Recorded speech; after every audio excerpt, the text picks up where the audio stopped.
For some, like French President Macron, the idea of a European Union army is seen as a new sense of urgency in the wake of the war in Ukraine, the continent's demographic decline, and especially since the US military is increasingly shifting its focus towards the Indo-Pacific region to counter China. In a way, he's right. EU states together would have about the same military budget as China, and 4 times Russia's. For others, the idea of a EU army would simply be the overhead of 27 national administrations. A disorganized 27 individual full-scale militaries, somehow glued together. Essentially Austria-Hungary on steroids. Geographically speaking, Europe is threatened on 3 axes. The southern Mediterranean border, the Aegean Sea, and of course the eastern border with Russia. Since the EU perceives Putin's Russia as the biggest threat, could a EU army actually defeat the entire Russian military? Hi and welcome to History Legends. If you're new to this channel, make sure to check out my Ukraine playlist so you don't miss anything I've said in the past. And as you know, some of my Ukraine videos have been targeted with limited or no ads. So make sure to check out my Patreon or PayPal to keep the show running. Thank you to all those that have already helped, and welcome to the headquarters. The language barrier. Before going to battle, you have to assemble your army.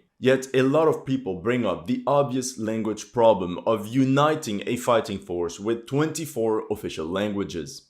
And at first glance, it's a solid argument. In reality, it all depends how a European army would be structured. People imagine a European army like the Expendables with all the units mixed in together. Let's say some Polish soldiers, mixed in with some Greeks, plus some guys from Ireland, and all these guys would be commanded by Swedish staff, aka the Austro-Hungarian scenario. In that case, it's true that language and even cultural barriers could pose a serious problem. Let's take a look at an already existing unit of this European army, the Franco-German Brigade. Here's how the unit is structured. They have 2 French regiments, 3e Régiment de Hussards and 1er Régiment d'Infanterie. These units are 100% French. Then you have 2 German Jäger Battalion and a full German Artillery Battalion. And there's another German unit, the Panzerpionier Company. Now the staff and the logistics battalion is bilingual. I'll mark it as bi. That way it follows the guidelines of the message. With that being said, the Franco-German Brigade never went to battle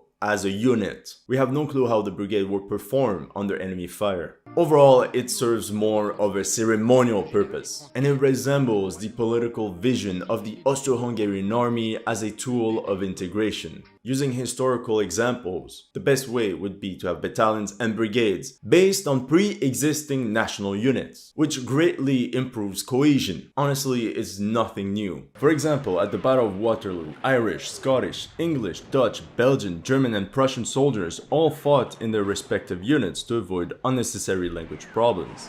However, to plan the defeat of Napoleon's army, British and Prussian commanders like Wellington and Blucher had to communicate in French. And as a modern example, just look at the joint operations of NATO. And by default, the operational language of all these forces is always English. And that wasn't a problem in any international mission, whether it be in Iraq, Afghanistan, or in the Sahel region. So no, the language barrier would not really be a problem if a European army was to face Russia. Europe can't win against Russia without the help of the United States. Comparing military equipment from a purely qualitative perspective is hard because there are so many factors involved in a fight, like training, doctrine, and the tactical situation. For that reason, we'll focus on the quantitative standpoint. And in that regard, a EU army just makes sense. And sorry, British lads, since Brexit, I can't include you guys in the tally. Maybe next time. Okay, let's take a look at how many trained fighters each side can bring to the battlefield in terms of total military personnel. Surprisingly, the balance of manpower would strongly favor a European army. In terms of active personnel, the soldiers already in the armed forces, Europe could bring 1.3 million men compared to Russia's estimated 850,000. Europe has 1.5 times more soldiers than Russia does. Europe also has an advantage in terms of reserves. They can bring 1.6 million men compared to Russia's 1.2 million, especially thanks to countries like Austria, Finland, and Greece that still have conscription. Thing is, to achieve this result, Europe will have to bring each and every one of the 27 countries to the fight. It's like that moment when you confront your bully and you tell him, if all my friends come, we'll beat you up. Then the bully just chuckles and says, if. But jokes aside, European forces also have a qualitative advantage. The overwhelming majority are volunteers that are all trained according to the same NATO standards and doctrines, with a strong emphasis on properly training NCOs as they're the building block of any army. However, this argument can also be flipped, because the Russian military has now gained lots of military experience fighting a high-intensity war in Ukraine. And since they're essentially rotating all their combat units, this experience is spread across their entire army. So I'm asking you, what is better, combat experience or excellent training? Let me know in the comment section. Overall, Russia has 12,420 tanks available compared to Europe's 5,070, a number boosted by Soviet-era tanks from Eastern European countries. The only place where Russia holds a significant advantage is in terms of heavy equipment and material. They have a 2-to-1 superiority in tanks, or rather had.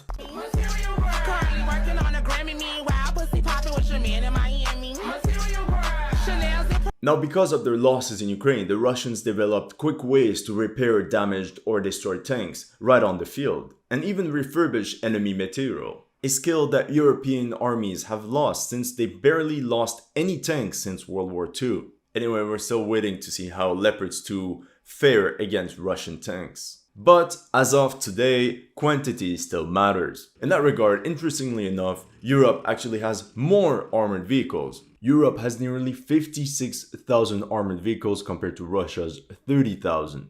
But the frightening comparison is about artillery. Russia has 2.5 times more artillery pieces than all EU members combined. We're talking 2 times more towed artillery, 2.5 times more self-propelled guns, and over 3 times more rocket artillery. We already had this discussion in the previous video, but European powers thought of artillery as a thing of the past and preferred to put the focus on aviation, which is very useful when facing fast-moving insurgents that have no anti-air capabilities. But the battlefield in Donbass confirmed historical data: whenever fighting an equal foe, artillery plays an important role, just like during World War I and World War II. Now, talking about the Air Force, the EU stands its ground in terms of fighter jets, but the Russians almost have the double amount of attack helicopters. Disclaimer: because of anti-air defenses of each side, the balance of power in the air is most likely going to be equal. Both countries are also sort of lagging behind in terms of UAV strength. We can even take a quick look at the Navy, even if in terms of a conflict, they wouldn't play that much of a role. Although Russian hypersonic missiles and stealth submarines could inflict significant damage on surface vessels. Europe has more aircraft and helicopter carriers. They also have more surface ships like destroyers and frigates, but the Russians have more submarines. So if we only look at the numbers, again, the Europeans could definitely face off the Russians. They could even go on the offensive.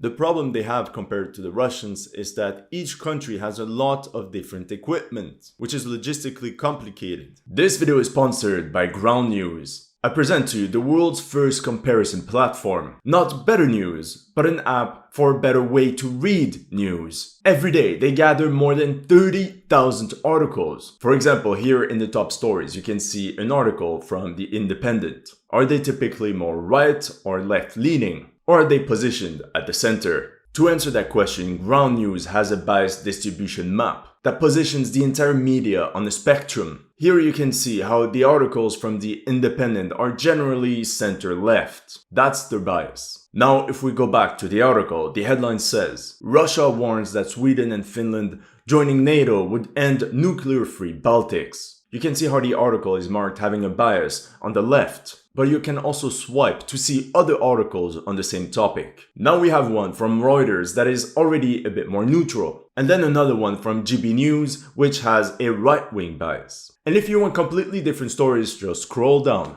Ground News even detects when articles are overtly biased. This one has a 0% right-wing perspective, and the other one 0% left. And of course, you can always customize your experience by selecting the topics that are the most interesting to you. If just like me, you're looking for a better way to stay informed about current events around the world, Download the free Ground News app by clicking the link in the description below. Poor combat readiness and logistics. Let's take a look at the three strongest armies of Europe. According to global firepower, it's France, Italy, and then Germany. This article from the 25th of February says, if tomorrow Italy goes to war, only 1,400 soldiers from their army, navy, and air force would be ready for combat. That's 0.8% of the total armed forces. In terms of heavy equipment, Americans say that generally speaking, the acceptance level of combat readiness should be 80%. Yet, on the 18th of March, it was said that half the Italian army's tanks are not battle ready. Same for France. In theory, they have 406 tanks, but in reality, only 222 are available. Now, despite Germany being one of Europe's biggest military spender and the 7th in the world,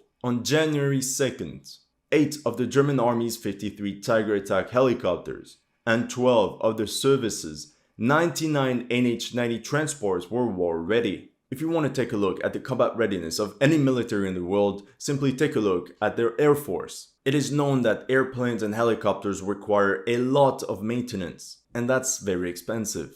And often it comes last. In mid-2018, just 10 of the German Air Force's 128 Eurofighter Typhoons were mission ready. At the same time, only 26 of the Air Force's 93 Tornado fighter bombers were ready. And like we said, from there, the problem extends to every branch. According to a 2018 report to the German parliament, 105 of the 224 Leopard 2 tanks and 5 of 13 frigates were ready. And the disaster was that none of the 6 German submarines were capable of being deployed. The Kriegsmarine is turning in its grave over and over. But talking about the problems of combat readiness of the German military is like beating a dead horse. Things were not so shiny for the Hexagon as well. The Americans claimed that France is a strong ally, demonstrated by its willingness to put boots on the ground and thus ready to suffer casualties when most European countries are highly allergic to this idea. But they also claimed that the French military was stretched thin and its military could not sustain a long campaign. Up-to-date data regarding French readiness is very hard to find. It's like a black box. But we know that in 2017 there was 64% combat readiness for the Leclerc tanks, 57% for the AMX-10 RC,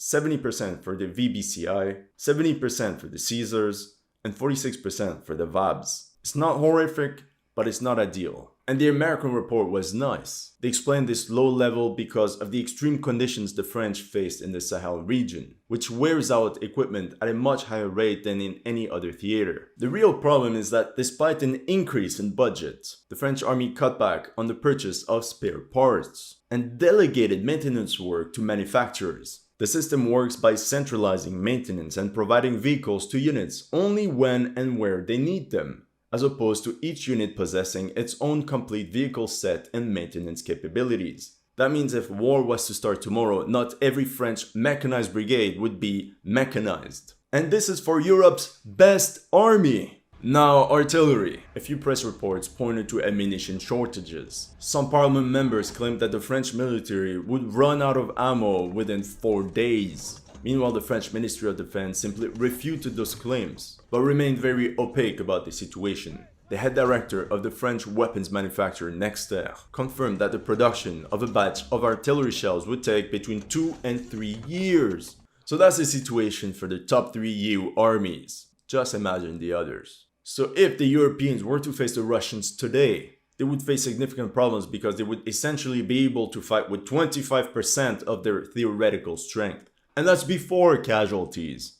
And that makes EU armies highly dependent on the industrial output of the United States. We're talking about ammo, spare parts, you name it. Which makes the argument for NATO even more relevant. The lack of military cooperation. People often bring up the huge variety of standard issue rifles of European armies, like the Henkel MK556 for Germany, the HK416 for France, the Beretta AR-7090 for Italy, and the FB Radom MSBS Grot for Poland. Not only are all these weapons modern, but they all use the same NATO ammo, which strongly facilitates logistics if mass production was needed. Now, in terms of heavy equipment, one of the first European projects was the Panavia Tornado multi-role combat aircraft, used from 1974 to 2011 by both Germany and Italy, and this cooperation has just been increasing in Europe ever since. For example, you have the Boxer armored vehicle program that is also going to be ordered by Germany, the Netherlands, Lithuania, and Slovenia. Then you have the Italian-led ESOR communication program, which will soon be used in Finland, France, Germany, Poland, and Spain. There's also the European main battle tank, a hybrid combining the hull of a Leopard 2A7 with the lighter two-man turret of a Leclerc. Italy, Spain, the Netherlands, and Belgium are already interested in this. And the list goes on. The new Eurodrone will be used by Germany, Italy, France, and Spain. And the Dutch NH90 by Italy, Germany, France, and the Netherlands. Norway could have been on the list, but it took the Netherlands 20 years to deliver only 8 of the 14 helicopters they sold, even if the deadline was set for 2008, a delay of 14 years. Norway now wants a $525 million refund. Now this situation confirms the problems of industrial production of European powers. There are also production issues because, let's say a French weapons manufacturer wants to acquire a German competitor. The German government will block it to defend national interests. But that also means that European weapon manufacturers as a whole will be forever limited. And of course, the upcoming Future Combat Air System is meant to replace France's Rafale, Germany's Eurofighter Typhoon, and Spain's FA-18 Hornet. Problem is, Italy, the UK, the Netherlands, Belgium, Norway, Poland, and even Germany are all replacing their fighter jets with American-made F-35s. And the only major military that doesn't want them is France. And they're pretty salty that all their European allies prefer to buy American instead of their French-made aircraft or even European productions. Even worse for the European project. In January 2022, Poland was reportedly excluded from the Franco-German main battle tank project. And this is why a couple months later, Warsaw ordered 250 M1 Abrams from the United States. And on the 26th of May 2022, the Polish Ministry of National Defense doubled down. They sent an inquiry to buy 500 HIMARS from the United States. For a long time, and especially since the war in Ukraine, we see an increasing divide between the vision of Western European countries and the ones located in Eastern Europe. Eastern European countries and the ones in the Baltic prefer closer ties with NATO, aka the United States, simply because they don't trust Western Europeans to back them up in case of a war. And they have a good point. But this picture wouldn't be complete if we didn't mention that for the United States, NATO is also a wonderful business opportunity to sell made in America equipment to rich European countries. And let's say that the idea of a European Union army does not benefit the Americans in any way. Who would be in command? Historically speaking, in any coalition, the country in charge is either the richest or the one with the biggest muscles. Ideally, both. Think of the role of the United States during World War II, both an economic and military giant. Now here are the top 4 economies of Europe by GDP. Germany is the richest, but like we've seen, France has the muscles, and that's the entire problem. Let's say for a second the French are in charge. Here's the list of all the EU countries against this idea. Hold on, let's say the Germans are in charge. Here's the list of all EU countries against this idea. What complicates things is that in Europe, the 2 strongest full-spectrum armies, that means Navy, Ground Forces, and Air Force, is France and Italy. And that adds a 3rd player to the command structure. And then there are other armies that are 100% capable, but not just full-spectrum, like the German, Polish, and Spanish armies. The French noticed serious limitations in terms of how many men they could deploy on their own. Right after the Cold War, at their peak, during Operation Desert Storm, the French managed to deploy 18,000 men. And let's say the Americans put them to the side because they considered that this was not even a full force, like they were too lightly armed already. Since then, they can't effectively send more than 5,000 troops abroad. And the country often calls its allies for help in terms of transport and logistic capabilities. The French pushed the idea of a common EU defense initiative as a way to bolster their own ability to intervene and protect French interests all over the world, from French Guyana to the Pacific Islands. However, subordinating European armies under French command structures will not mean that the rest of Europe would support French interests. And to add to this problem, France is the only country in the European Union with its own nuclear deterrence capabilities, and they're not ready to share it with any other country. And this is the deadlock situation. France wants to be the leader, and nobody wants France to be the leader. And that's why NATO works. The US is by far the strongest military power and the richest nation in the NATO alliance. This is the legitimacy to rule. And like that, the US acts like a binding glue for all European nations. And this makes leaders of all Eastern Europe and the Baltics very happy, especially since they view NATO as a way to contain Russia, which is a potential threat right at their border. That's all I have for you today. Let me know in the comment section what you thought of my analysis. If you're new to this channel, make sure to like and subscribe. And as always, if you want to support my work, make sure to check out my Patreon or PayPal. The links are in the description.